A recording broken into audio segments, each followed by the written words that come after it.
നമസ്കാരം. Daily news ശുഭദിനത്തിലേക്ക് സ്വാഗതം. ഞാൻ കവിതാ കണ്ണൻ.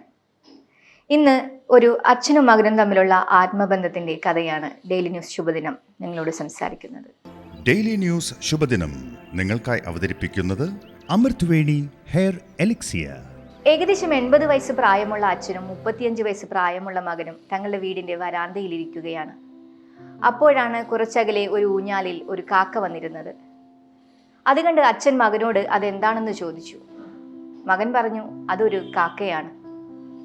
കുറച്ചു കഴിഞ്ഞപ്പോൾ അച്ഛൻ ചോദ്യം ആവർത്തിച്ചു. മകൻ വീണ്ടും പറഞ്ഞു, അച്ഛാ, അതൊരു കാക്കയാണ്. സമയം കടന്നുപോയി. അച്ഛൻ തൻ്റെ ചോദ്യം വീണ്ടും ആവർത്തിച്ചു. ഇത്തവണ അവന് ചെറുതായി ദേഷ്യം വന്നു. എങ്കിലും അവൻ പറഞ്ഞു, അതൊരു കാക്കയാണെന്ന് ഞാൻ പറഞ്ഞല്ലോ. സമയം പിന്നെയും കടന്നുപോയി.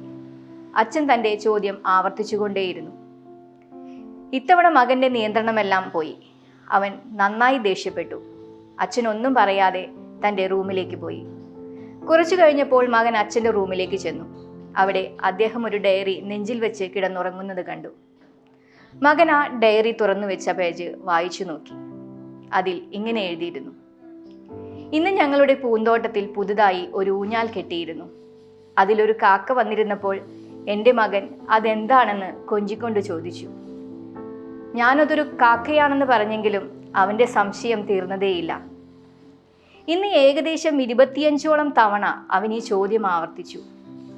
പക്ഷേ ഓരോ തവണ അവൻ്റെ ചോദ്യം കേൾക്കുമ്പോഴും ഞാൻ കൂടുതൽ സന്തോഷിച്ചു. അവൻ്റെ കൊഞ്ചിയുള്ള ചോദ്യം എന്നെ ഏറെ സന്തോഷവാനാക്കി.